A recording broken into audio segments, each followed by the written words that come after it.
नमस्कार दर्शक बंधु मु प्रदीप आपण मानक स्वागत करुच्ची आज आउ एक नया भिडियो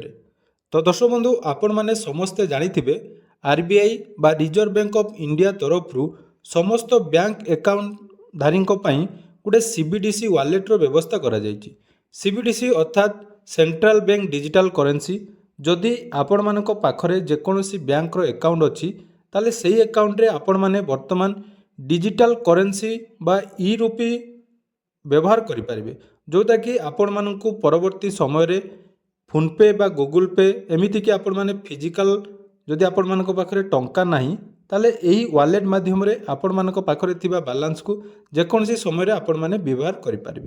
तेणु आपण माने वर्तमान जानिथिबे जे सुभद्रा योजना रे बहुत जन को सीबीडीसी वालेट एक्टिव करिया पई मेसेज आछि किंतु तापाई मु आपण मानकु कहिया पई चाहूची देखंतु सीबीडीसी सुभद्रा योजना सहित कौन लिंक नहीं जदि आपण माने चाहूचंती ताले आपण माने सीबीडीसी वालेट अकाउंट ओपन करि परिबे बा आपण मानक पाखरे जदि जेकोसी बैंक रो डीबीटी एक्टिव अछि सेथि आपण मानकर सुभद्रा योजना टंका 100% एवं ऑटोमेटिक आसी परिबो। तेणु आज भिडियो बनवार मुख्य उद्देश्य बहु जनकर कमेंट थिला जे आमे जदि सीबीडीसी वालेट एक्टिव करिवु ताहा केमिति करिवु। तेणु आज भिडियो रे जदि आपण मानक पाखरे एसबीआई बा स्टेट बैंक ऑफ इंडिया रो अकाउंट अच्छी ताले केमिति आपण माने सीबीडीसी वालेट एक्टिव करिवे से विषय में डिटेल्स जणैबी। ता पूर्व जदि चैनल को प्रथम दर विजिट करछंती वीडियो को लाइक करिवे, चैनल को सब्सक्राइब करबा सहित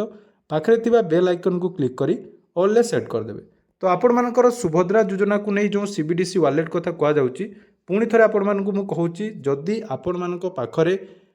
स्मार्टफोन अच्छी एवं आपण मानकु डिजिटल करेन्सी विषय टिके भी नॉलेज अच्छी ताले आपण माने सीबीडीसी वालेट एक्टिव करंतु नहले वर्तमान आपण मानक पई सीबीडीसी मैंडेटरी नुहे नहले आपण माने एक्टिव कर देबे सेते बेले आपण मानकर सुभद्रा योजना टंका आसला पर जते बेले वालेट को पेमेंट होबो तो आपण माने हुए तो सेटा कन्फ्यूजिंग हेताय किंतु बहुत इजीली आपण माने से टंका को मध्य करि परिबे। तेणु भिडियोटी आपण मानक पई जो माने सीबीडीसी वालेट विषय जानिया पई चाहुचंती तो से सीबीडीसी वालेट केमिति एक्टिव करिवे। तो सीबीडीसी वालेट विषय में आउ टिके आपण मानकु कहि दउची देखंतु आमे जो टंका व्यवहार करछु बा नोट जो आमे करेन्सी यूज करछु सेही करेन्सी को फिजिकली बा आपण मानकर जो हाथाहाथी दबा नेण देण को कम करिया पई आरबीआई जोटा कि आपण मानकर पायलट प्रोजेक्ट हिसाब रे समस्त बैंक रे ई रूपी सिस्टम बा वालेट सिस्टम करिछि जो थे आपण मानकर बैलेंस बा टंका आपण माने सेथिरे रखिबे जोटा कि जेकोसी समय आपण माने बिना कौन यूपीआई बा थर्ड पार्टी आप यूज करी से टंका को मध्य यूज करें। तेणु देखो जेकोसी बैंक रे ई रूपी बा आपण मानक डिजिटल करेन्सी रो अकाउंट ओपन करने हेले सर्वप्रथम आपण मानक पाखरे कौन कौन डॉक्यूमेंट रहा देखु आपण मोबाइल रे जो बैंक सहित आपण मानक मोबाइल नंबर लिंक अच्छी से नंबर टी आपण मानक मोबाइल रे थिबा दरकार एवं आपण मानक पाखरे निजर डेबिट कार्ड बा एटीएम कार्ड थिबा दरकार एवं आपण मानक फोन जोटा कि आपण माने व्यवहार करछंती सेही फोन ले ही आपण माने केवल सीबीडीसी वालेट एक्टिव करंतु नले अन्य कोनोसी व्यक्ति को वालेट करंतु नाही हुए तो परवर्ती समय से टंका से माने जाकी विड्रॉल करि पारंती। तेणु देखंतु यूपीआई बदल रे वर्तमान सीबीडीसी को जाकी आरबीआई तरफ प्राधान्य दिया जायतिला किंतु एटा आपण मानक पई मैंडेटरी नुहे। तेणु आपण माने जदि एसबीआई रे सीबीडीसी वालेट एक्टिव करिया पई चाहुचंती सर्वप्रथमे प्ले स्टोर आपण मैंने एसबीआई रो सीबीडीसी वालेट पाई ई रूपी बाय एसबीआई जाकि सर्च करेंगे एवं यही ऐप को आपण मैंने इंस्टॉल करेंगे। देखो केवल एसबीआई नुहे जेकोसी बैंक रे जदि आपण मैंने सीबीडीसी वालेट एक्टिव करछंती ताले सेही बैंक रो नाम लिखिबे तापरे आपण मैंने ई रूपी बोली सर्च करदेबे। तेणु मते वर्तमान एसबीआई रे ओपन करिवार अछि तेणु एटी एसबीआई आम सर्च करी ई रूपी ऑप्शन ले क्लिक करें। तेणु ऐप टी आपण मैंने इंस्टॉल हो सारा पर ओपन ऑप्शन ले आपण मैंने क्लिक करदेबे। तो ऐप टी ओपन होला परे देखंतु आपण मानक सामने रे एमिति इंटरफेस आसीबो जोंथरे आपण माने देखि पारुथिबे India central bank digital currency अर्थात आमे जोटा को सीबीडीसी बोली कहू।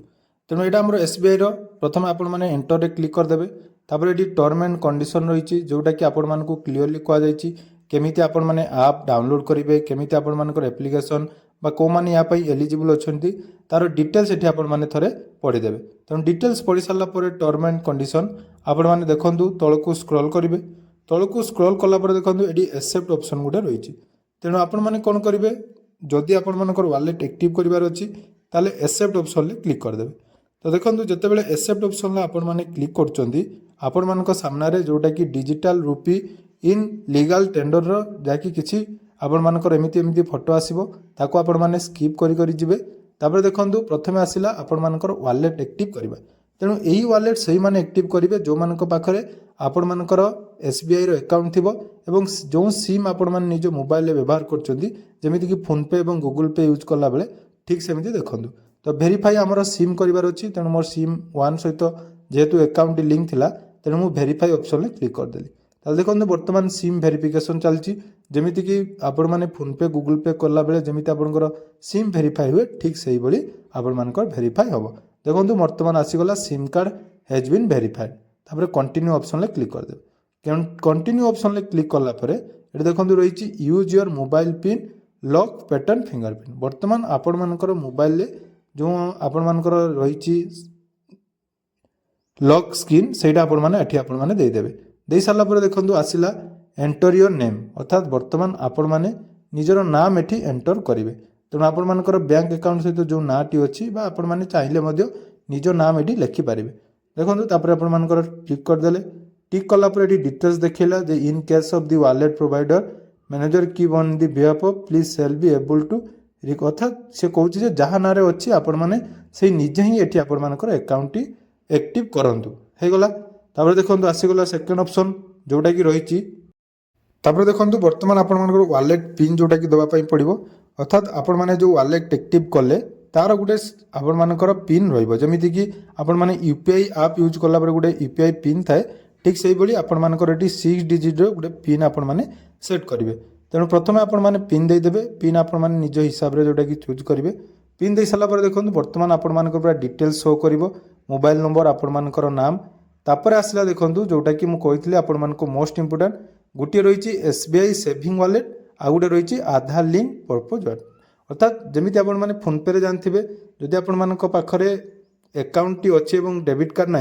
ताले आपण मैंने कौन करती सेठी ना आपण मैंने आधार कार्ड लिंक करती जदि SBI अकाउंट अच्छी ताले SBI वालेट ऑप्शन क्लिक करदे क्लिक कलापर देखो आसीगला account details we found your verified register bank अर्थात बर्तमान आम बैंक टी आसीगला बैंक आसी सारापर परवर्ती ऑप्शन रही डेबिट कार्ड आपण मैंने लिंक करेंगे तेणु ये सिलेक्ट दिस बैंक अकाउंट तापर आपण मैंने कौन रही देखो ये आसीज एंटर योर कार्ड डिटेल्स तेणु कार्ड डिटेल्स आपण मैंने देदेवे लास्ट 6 डिजिट एवं आपंकर एक्सपायरी तो निजर एक्सपायरी डेट दे सारापर देखो ये आपण मानकर तले जो एंटर ऑप्शन अच्छी से एंटर ऑप्शन क्लिक करदे फाइनाली आपण मानकर अकाउंट सहित वालेट टी एक्टिव हो गला तापर देखो रही गो टू होम तो से गो टू होम ऑप्शन आपण मैंने क्लिक करेंगे और देखो आपण मानकर ई रूपी वालेट टी एक्टिव हो गला एवं एथिरे आपण मानकर सबू टंका जाकि ऐड करि परिबे ए रिलेटेड जदि डिटेल्स जानिया पई चाहउचंती परवर्ती वीडियो रे आलोचना